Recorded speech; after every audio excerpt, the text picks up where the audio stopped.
بسم الله الرحمن الرحيم.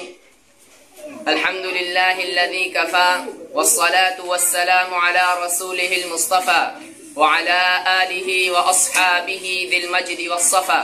أما بعد فقد قال الله تعالى إن الأرض يرثها عبادي الصالحون. صدق الله العظيم.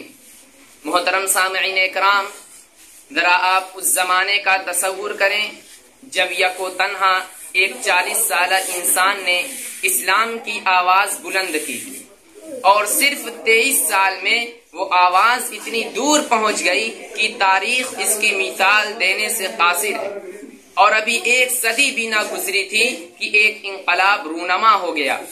جو غریب تھے وہ امیر ہو گئے، جو بیچارے چرواہے کہے جاتے تھے وہ مسند اقتدار پر متمکن ہو گئے، جنہیں دنیا والے ان پڑھ بدو کہا کرتے تھے ان کا سیل رواں اتنی تیزی سے بڑھا کہ ربع مسکون عالم پر ان کے تہذیب و تمدن کا ڈنکا بجنے لگا. جو تعلیم و تہذیب میں پچھلی صفوں میں تھے وہ امام بن گئے. انہوں نے یہ ثابت کر دیا کہ قرآن کا یہ اعلان اپنی جگہ درست تھا، ان الارض یرثها عبادی الصالحون. اس آیت کا ترجمہ ہے کہ بلا شبہ ہمارے نیک بندے زمین کے وارث ہوں گے. مسلمانوں کے عروج کی داستان اتنی دلچسپ، حوصلہ افزا اور روح پرور ہے کہ آج بھی ان کو پڑھ کر رونگٹے کھڑے ہو جاتے ہیں.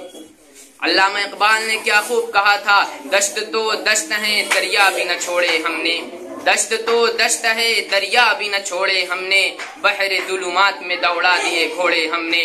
ایک وقت تھا جب مسلمانوں کی شوکت و سطوت اور رعب و ہیبت کا ڈنکا بج رہا تھا.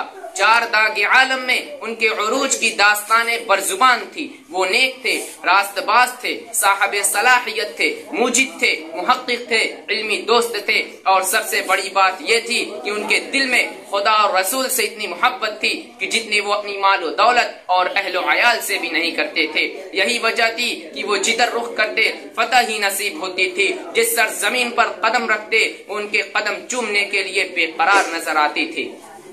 سچ کہا ہے کہنے والے نے، جدھر رخ کیا سلطنت زیر فرما، جدھر رخ کیا سلطنت زیر فرما، جدھر آنکھ اٹھائی ممالک مسخر. مگر افسوس وہی قوم آج ذلیل و خوار ہو رہی ہے، وہی اسلام کے نام لیوا آج پدر میں شکست کھاتے چلے جا رہے ہیں. چین سے لے کر افریقہ کے ساحلوں تک جہاں دیکھیے مسلمان زندگی کے میدان میں شکستیں کھاتا چلا جا رہا ہے.